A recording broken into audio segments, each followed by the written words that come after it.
So now I'm going to take you through making a simple beat in Ableton Live with the Launchpad Mini. First, I'm going to import some samples. So I'm going to click on Add Folder here, and I'm going to navigate to Music and then Samples, where we installed the Loopmasters Excite pack in the previous video. I've also created a drum samples folder above by clicking on New Folder here. And I've literally gone into the Loopmasters folder and selected all of the samples that I like by previewing them. And then by holding Alt and clicking and dragging them into the drum folder, I've copied them. So I'm going to select the drum folder and then click on Open. And what this does is create a drum sample shortcut. And now I can preview all of the samples in the drum samples folder by clicking on them. So next I'm going to load in a drum rack. So I'm going to select Instruments and click and drag drum rack onto a MIDI clip. And in the Launchpad Mini, in User 1 mode, you can see where all of these samples are laid out when I hit the pads like so. So I want to drag some samples onto these available slots. So I go into my drum samples folder and I find the appropriate samples that I want to load in. Now I'm going to keep it really simple and load in 4 samples, maybe a couple of kicks, a snare and a hi-hat.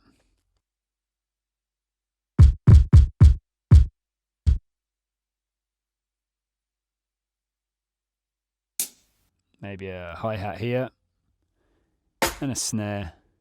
I'm going to click and drag that onto this slot here. So now you can hear the samples and how they're laid out. So when I'm ready to record, what I need to do first is tap a tempo to something that is suitable. Perhaps a bit slower, and then when I'm happy I drag it and I've selected 70 BPM. Then I need to go into the Edit menu and select Record Quantization 16th notes, which means everything I play in will be quantized or snapped to a grid and won't sound sloppy. When I'm ready, I hit Session button, and to record into a clip, I simply hit the first clip and it begins recording. Then I want to jump back into User 1 mode and start playing along, like so.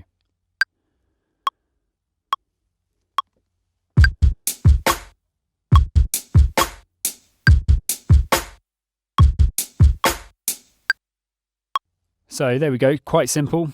But when I'm happy, I double click on the clip, and what I'm going to do is drag the beginning points or the start points and the end locators so that I've got a 4-bar loop. Go into session mode and I can see that my clip is there. Now I quite like the hi-hat being on every single bar, so I'm going to click it, hold Alt and drag it to the same place every bar, just to keep that rhythm section going. So now I just want to add a little fill at the end. So I'm going to copy this snare sample, and by holding Alt I can click and drag it and copy it, and once more. I just need to listen to that, see if it sounds good.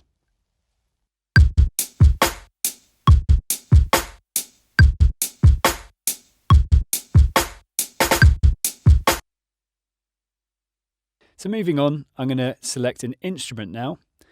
And I'm going to go to Instrument Rack and select, I think, a pad. So I'm going to go to Pads, and I can preview the pad sounds by clicking on them. When I've found one that I like, I click and drag it into an empty space. And in User 1 mode, I can start playing the synth with the Launchpad. So when I've found something that's acceptable, I go back into session mode and I simply play the beat, hit the pad next to the beat to record into the next slot, jump into User 1 mode and start playing my piece in.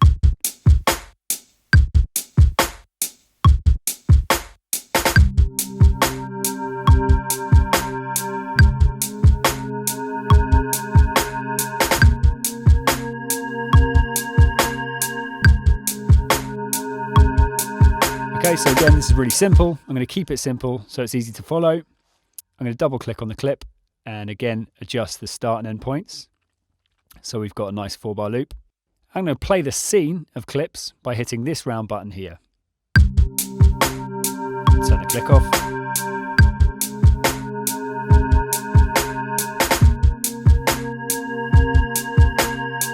So that's sounding pretty good. Next, in the drum rack, I'm going to expand all parts of the drum rack by clicking on this here.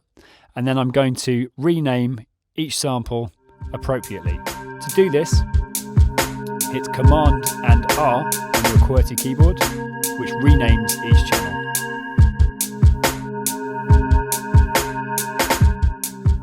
Okay, so on the snare, I'm going to add some effects. So I'm going to click on the snare channel and then click on Audio Effects and go to Reverb and click and drag a reverb simply onto that sample. This kind of shows you that you can have complete control over every single sample that's played in your drum rack. It's really handy. So now I just need to adjust the reverb to something more suitable. Now this is all down to preference, so you need to just change your parameters until what you hear sounds suitable in your head. I'm not going to go too in depth here, I'm just going to keep it quite simple so we can move on and build up the rest of the track. Okay, so that sounds pretty good. I'm going to minimize the drum channel. And next, I'm going to add a sidechain to the pad that's going to be triggered by the kick. So I'm going to go to Audio Effects, Compressor, and click and drag the generic compressor onto the pad channel. By clicking on this, I expand the options and then select Sidechain, Audio from Drums, and in Post Effects, I change that to Drum Rack and the kick sample. And now I can adjust the ratio, attack, release, and threshold. Again, this is down to your own preference. I'm going to do something quick here until I get the desired effect.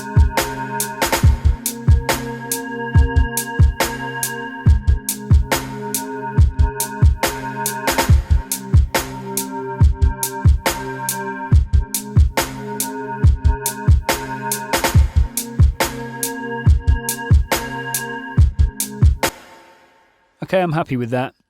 And now I'm going to add some bass. So I'm going to select Instruments, Instrument Rack, and then select the bass menu here and click and preview some sounds until I find something suitable. So that sounds pretty good. I'm going to click and drag that onto an empty slot. And now in User 1 mode, I can play the synth and develop a part for the song with the Launchpad.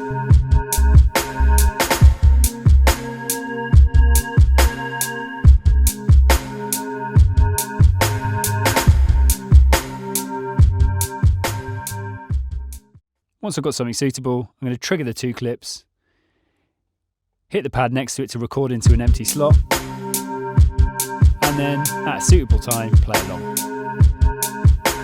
Record in my part.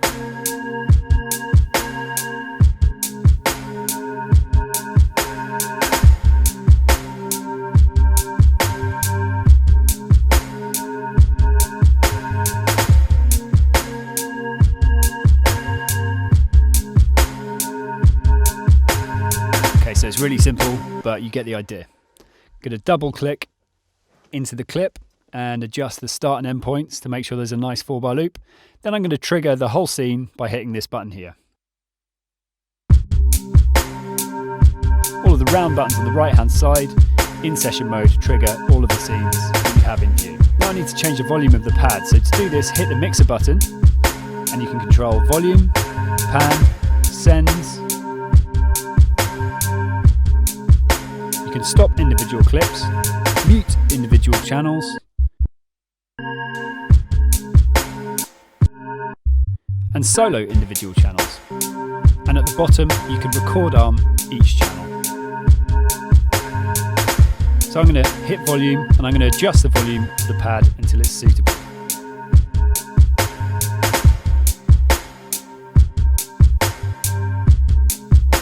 Now I'm going to add a send control. Send A is a reverb by default, and Send B is a delay. So play around with these until you're happy.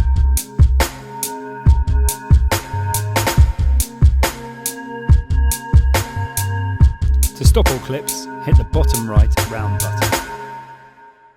So now I'm going to create multiple scenes simply by clicking on clips, holding Alt and dragging them below. So we can create a breakdown section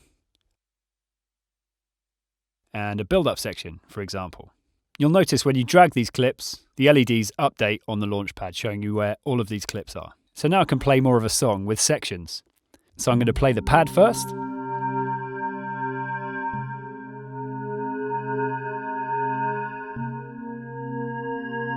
Next, I'm going to trigger the next scene, which is a pad with a bass line.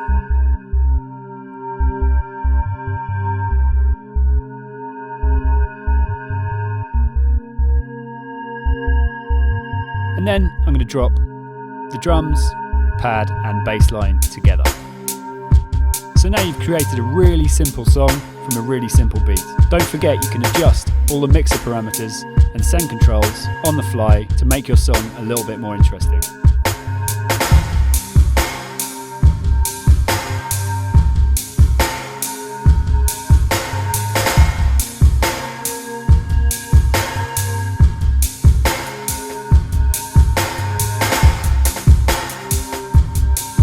As I've said, this is a really simple beat and a really simple way of making it.